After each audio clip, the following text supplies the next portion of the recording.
Yes. Wait.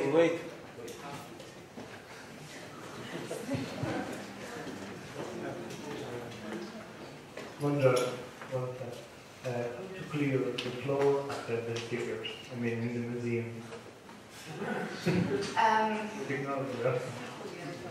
The museum, the Stanley Museum, the blue sticker thing, was the last exhibition, and they moved to another space. The space was demolished. So now got removed, and in Gijón, in Spain, somebody wants to remind me? The wall, Oh, the stickers are, by the way, removable, but still, it's like glue and people move over it after 3 months. It's a lot of work, yeah. So, yeah.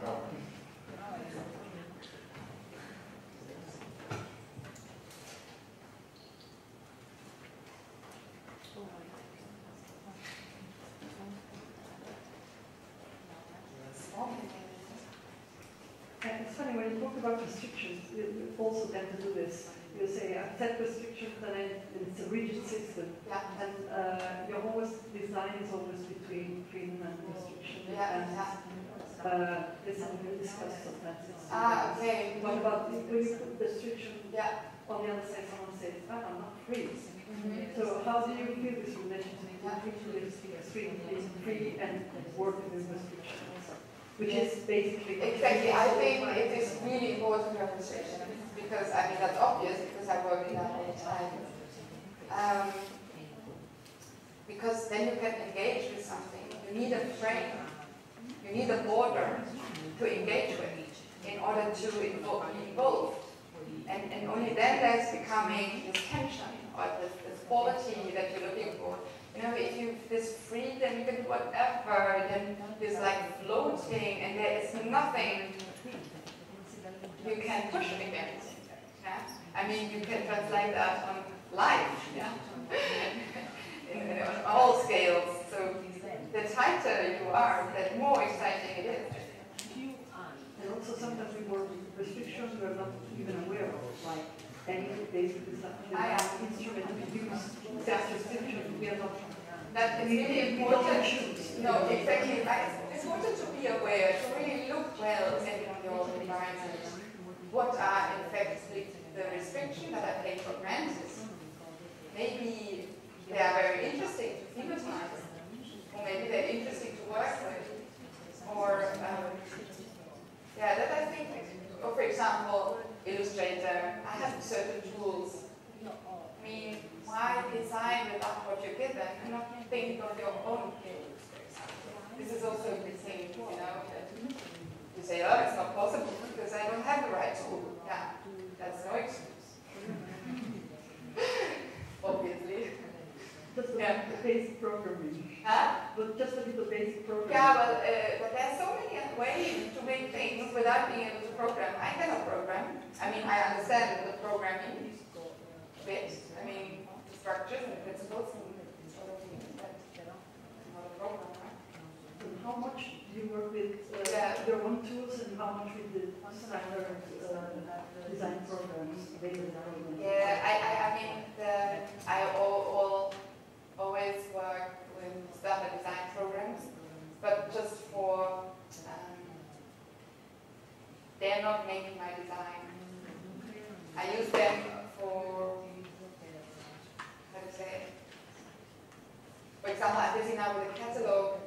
Actually, that's going to be sewn, but I prepare everything on the computer with the programs, but then later on, it goes to certain women, a couple of women, and they actually execute and do it over again. So in a sense, then I do use the regular design programs as well, but I'm a lot of times not using it for the design itself, or only at the finishing is finished something, you know? Like for example, the sign project, you can do all over all these things. I mean, in the end, you do also use InDesign to place the PDF inside and send it to the printers. And also neglecting. Hello. I can notice a lot of connections with conceptual art and solely with. So the bit, what? Yeah, solely. Yeah. How much did it influence your work? I think I like solo bit a lot. Yeah, but he gives instructions. He doesn't need to execute himself. I mean, to explain, to rest. So the bit also wrote a manifest. He makes artworks that are describable with rules. Oh, yeah, and he let other people make it. And I think it's very important to be part of the execution, or that this, well, in certain projects, as I told you about the involvement, so there is something that you can play with limitations. Or I set up the project in such a way that I'm looking for external input, that I'm looking for the behavior of other people. Then I want other people to execute it. But then I think that starts, you know, this I would like. You understand? Yeah, of course. Okay. And the role played by the form itself. Sorry? The role. Do you prefer the code? I mean, do you prefer the rules or the image, the final image that comes? Yeah, well, the final image should be there are a lot of ideas about that. It should be transparent. Ideally, you should see the rules when you look at the thing, and that is very difficult. So in that sense, a lot of projects are not that I've shown. Yeah, that I want to explain. For example, in this one,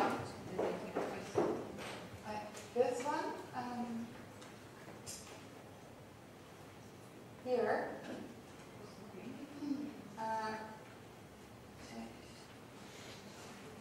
We're looking for emergent patterns. And emergent pattern means that a new pattern happens that you didn't really think of. You only design the components and the rules, but then when you execute it, all of a sudden a new structure gets visible that you actually get surprised by. So we were looking for that in this project, for example. And it's not really succeeded in that sense, the emergence, you know, that you, wow, this is a new pattern is there. I mean, it's super systematic, although it looks very flowery and intuitive, it's totally systematic execution. But so in that sense, it's, what was the question? No, but yeah. Yeah, no, it was more important for you the image. Oh, yeah, exactly. No, exactly. Yeah, the rules. So in that sense, it's not really separatable. You cannot really separate it because I'm very much curious about the process and what's happening, what pattern emerges. So, and to read it, you know. Sorry. Why did you choose the sea? Why did you choose the sea for the first project and not the forest, for example? Why the sea? The sea or not the forest? For example. Yeah, that's a good question.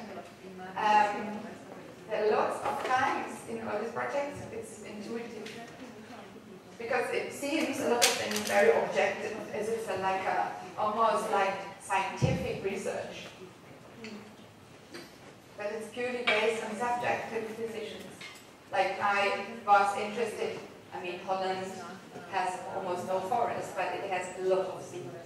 And the patients in the hospital that I'm supposed to make a project for, you know, and what is beautiful to look at the cycles of the sun and the sea and the combination of the light and the sea and this whole organism taking place. So that was my personal choice. What to capture, what process I find interesting.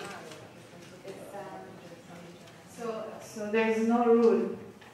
No, it's really lots of also why do I make this rules for my body? Well, the setting up the rules and setting up the conditions. This is there lies the quality of the designer, you could say. And there, that is where the subjectivity is. And the objectivity is because you don't do anything then anymore. You don't touch it, in fact, anymore. It just doesn't. The system that works. You can tweak it maybe a little bit at the beginning, and then that's all. So there, that's why it has the air, it has the appearance of objectivity. But the rules is subjective. Thank you.